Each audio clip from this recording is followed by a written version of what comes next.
ब्रह्ममुरारिसुरार्चितलिङ्गं निर्मलभासितशोभितलिङ्गम् जन्मजदुःखविनाशकलिङ्गं तत्प्रणमामि सदा शिवलिङ्गम्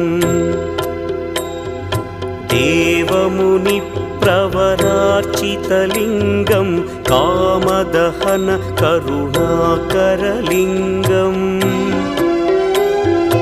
रावणदर्पविनाशकलिङ्गं तत्प्रणमामि सदा शिवलिङ्गम्